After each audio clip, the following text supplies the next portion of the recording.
Olá pessoal, aqui na nossa terceira aula do módulo 1 a gente vai falar um pouco sobre as ferramentas do PowerShell. Então, com que ferramentas a gente pode utilizar tanto no Windows 10 quanto no Windows Server para editar scripts, para executar comandos, para customizar a nossa experiência com o PowerShell. Eu estou primeiro numa máquina que é o Windows 10, é uma daquelas minhas VMs, tá? A gente tem nessa máquina, ela é uma máquina 64 bits, aqui no menu iniciar, se eu executar PowerShell, nós temos algumas opções.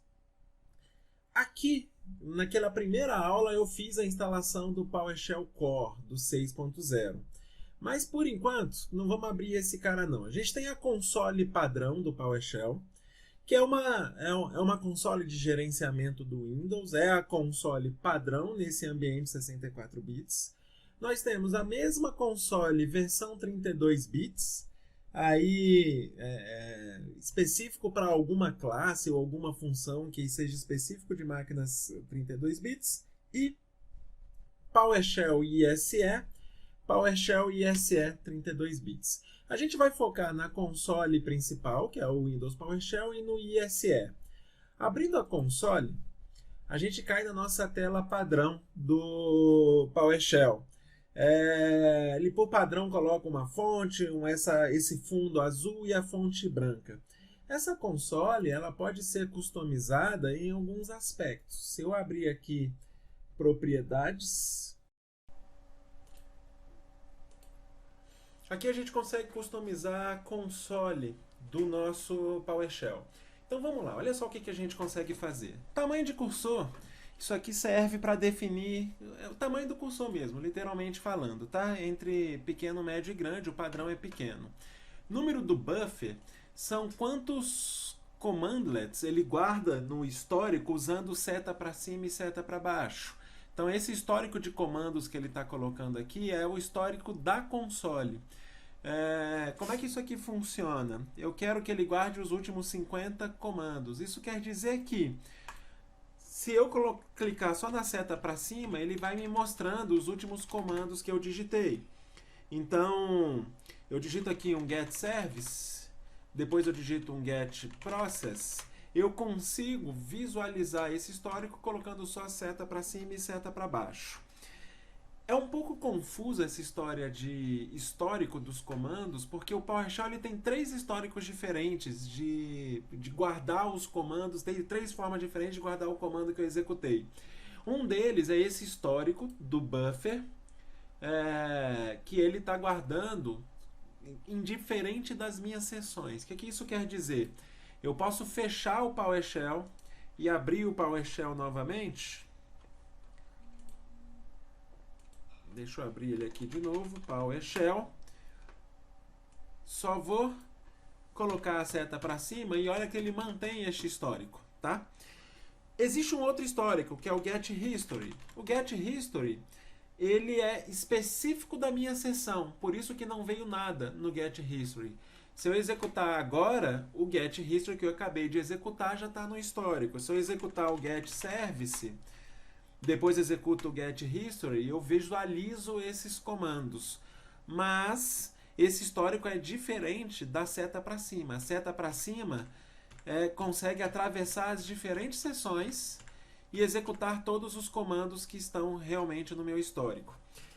Existe também a possibilidade de eu executar o último comando executado. O último comando executado está neste módulo History, onde eu executo o Invoke History. E ele executa o último comando novamente, tá? Eu posso passar o invoke command e passar o número do ID do comando que eu quero. Eu tenho algumas opções para fazer isso. Um pouco mais para frente eu vou falar do histórico de comandos do PS Readline, que ainda é um outro histórico que ele guarda em outro lugar, em um arquivo texto, e aí é independente de memória, eu posso desligar a máquina, ligar de novo, que não tem problema. Onde ele guarda esse histórico de comandos que foi executado, tá? Mas aí ainda é num outro local, que é de um módulo chamado PS Readline.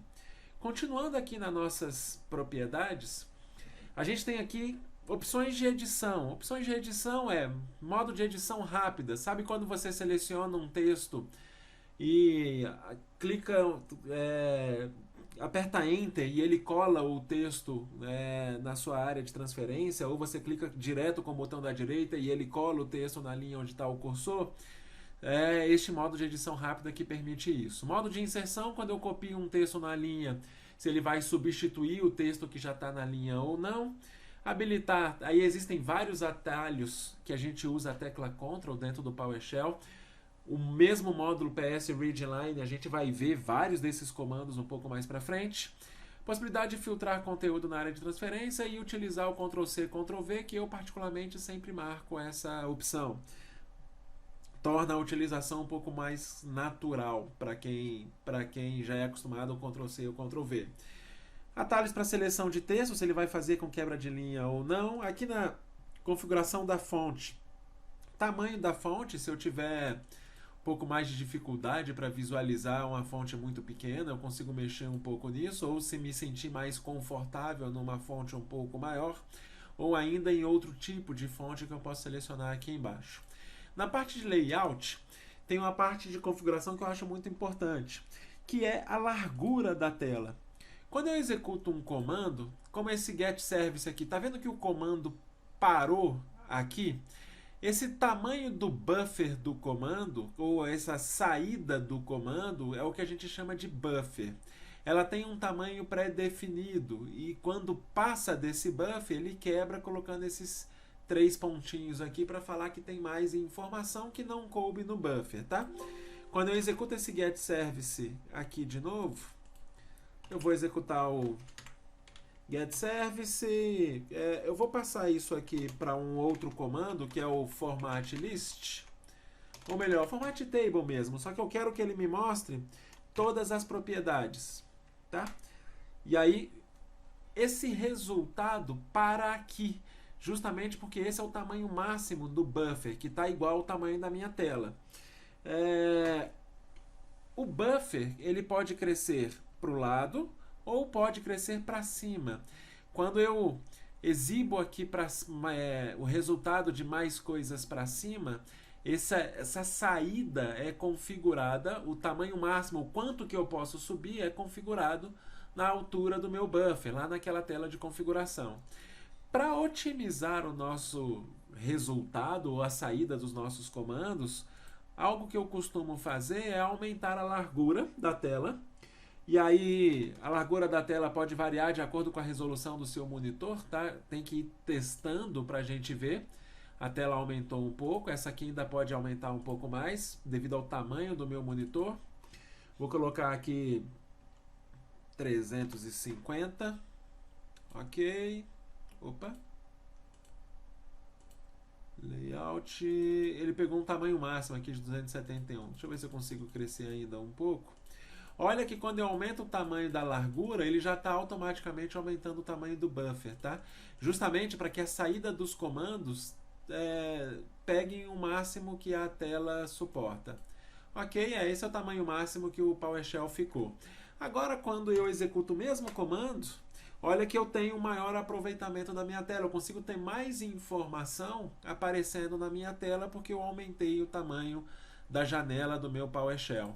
E aqui eu consigo configurar a altura desse buffer. Se 3000 eu quero ter a possibilidade de rolar essa barra de rolagem aqui lateral e ter acesso a mais informação, eu consigo aumentar este buffer ou diminuir este buffer aqui. Além disso, nós temos as cores. As cores, eu consigo definir fundo com uma cor diferente. Às vezes eu fico mais confortável, no lugar de usar esse azul, colocar um preto, por exemplo. E a cor do texto da tela, o branco, vou colocar aqui um verde limão, sei lá, homenagem ao Matrix aqui, ter um contraste um pouco diferente.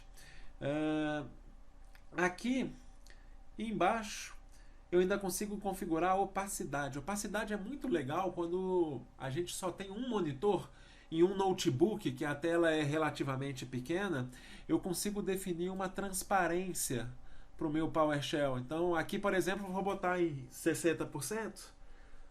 E olha que legal. Eu vou dar um ok.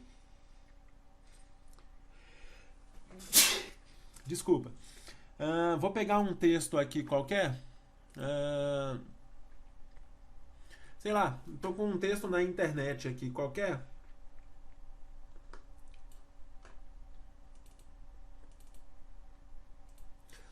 Olha que eu consigo ter a console do PowerShell por cima, com um certo grau de transparência, conseguindo ver uma parte de um texto por trás. Isso é muito legal quando eu tenho um notebook, por exemplo, e eu não tenho mais de um monitor e a tela é relativamente pequena, para que eu consiga ver um documento ou acessar uma planilha ou mesmo visualizar um código de um script que está em algum lugar e executar comandos por cima desse texto, tendo um certo grau de visibilidade do texto por trás. Então, para isso que serve essa transparência, é um recurso que quando eu estou com o notebook, eu já usei algumas vezes, que eu acho interessante. Como aqui em casa eu tenho vários monitores, eu posso deixar essa cor um pouco mais...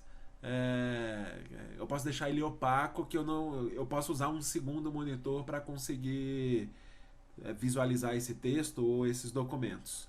Então, com isso, a gente consegue personalizar a console praticamente toda, vários aspectos da console, para a gente manipular dentro do PowerShell. Além da console do PowerShell, a console principal, nós temos o ISE. O ISL é uma ferramenta de edição de script muito útil no nosso dia a dia para a gente construir os nossos scripts de automação, fazer integrações diversas, leitura de arquivo texto, enfim, scripts de automações para a gente fazer dentro da nossa infraestrutura. Quando a gente abre o ISE, ele traz para a gente aqui, por padrão, tá? Essa é a primeira vez que eu abro o ISE, então essa é a visão padrão que a gente tem. Uma janela de comandos aqui, que pode me dar uma biblioteca de comandos disponíveis para mim. Se eu clicar nesse script, ele me mostra aqui uma tela de edição de script, aqui embaixo uma tela de terminal. No ISE, essa tela de terminal é sempre a que vem nativa, é o PowerShell que vem nativo no sistema operacional. Se eu executar aquele PS Version Table aqui no terminal,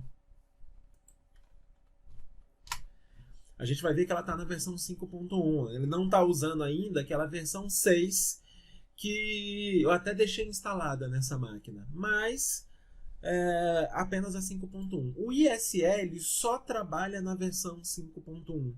A gente não consegue no ISE trabalhar com a versão core do PowerShell, a versão 6 ou as futuras versões 7 do PowerShell. A gente já vai ver um pouquinho como é que a gente pode editar um script para a versão 6.1 ou para 6.2. Com o ISE, qualquer coisa que a gente executar aqui pode virar comandos. Então, pode virar um script. Então, eu coloco o getService aqui em cima. Ele já, olha que ele olha para mim, deixa eu repetir aqui, ele sugere para mim comandos. A parte de IntelliSense no ISE é muito legal. Tá? Ele sugere as possibilidades de comando. Se eu colocar um menos, ele coloca quais são os parâmetros possíveis. Se eu transformo isso numa função para poder obter os métodos, eu coloco o ponto, ele me traz quais são os métodos possíveis que eu posso utilizar por aqui, e assim por diante. Então, métodos e propriedades, na verdade. Né? Então, se eu executar getService, getCommand, getProcess, tudo que eu colocar aqui, ele vai executar comando a comando, cada um dos comandos, mostrando no terminal qual foi o resultado desse comando. Então, quase tudo que eu posso digitar dentro da console principal aqui do PowerShell, dessa console principal do PowerShell que eu customizei por aqui, praticamente tudo que eu posso executar aqui, no lugar de executar nessa janela, eu posso executar aqui dentro do ISE.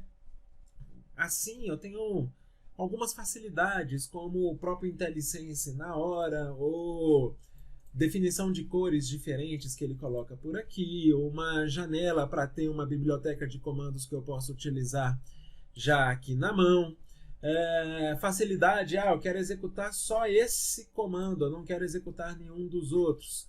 Aí eu posso vir aqui, clicar com o botão da direita e mandar ele executar somente o que está selecionado. Os demais comandos ele não vai executar. Posso fazer loops, eu tenho várias facilidades utilizando aqui dentro do ISE.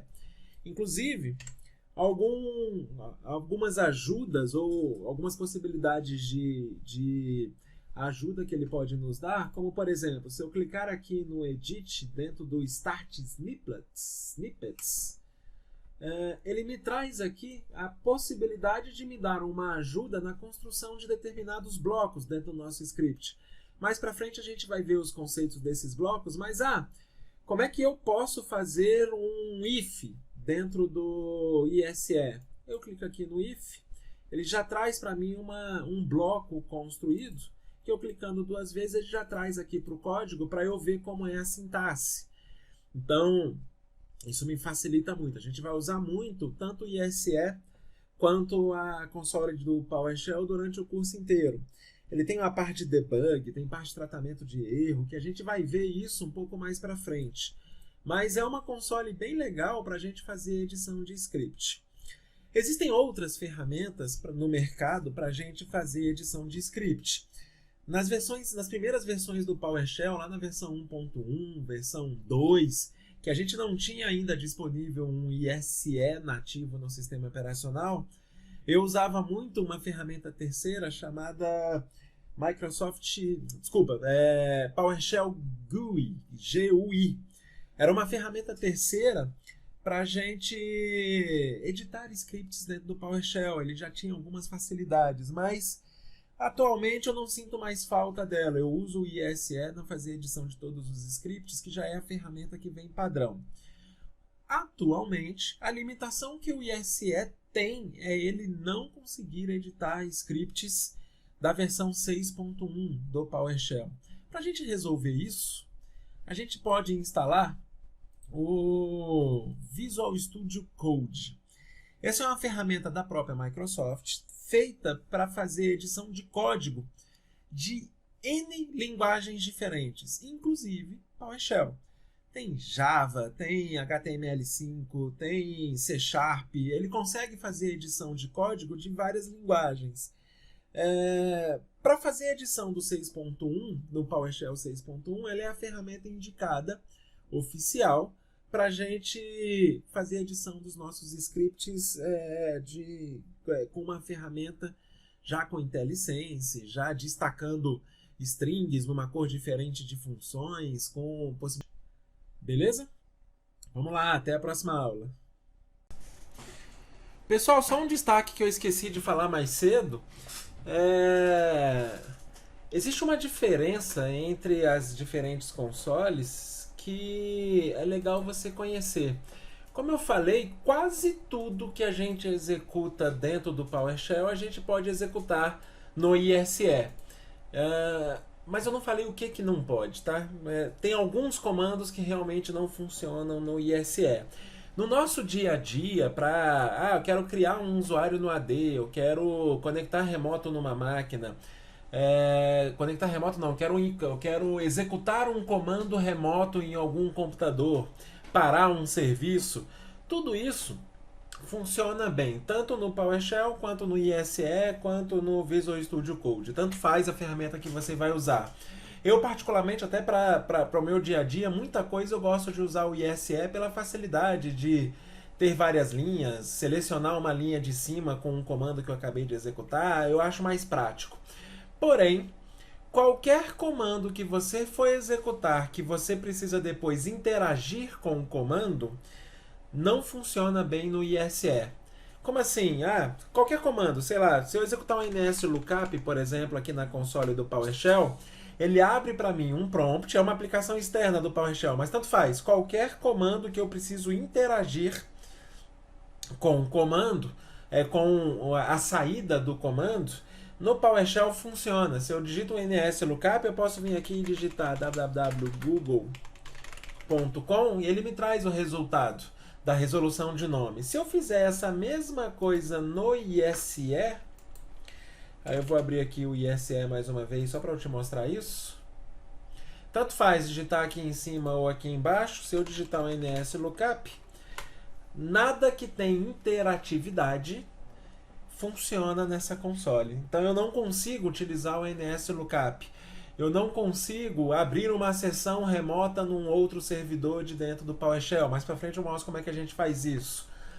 Mas, pelo menos alguns comandos que eu já testei aqui, uma coisa legal que eu achei no Visual Studio Code é que ele já aceita. Então, aqui na ferramenta de terminal, se você quiser... Deixa eu terminar de carregar.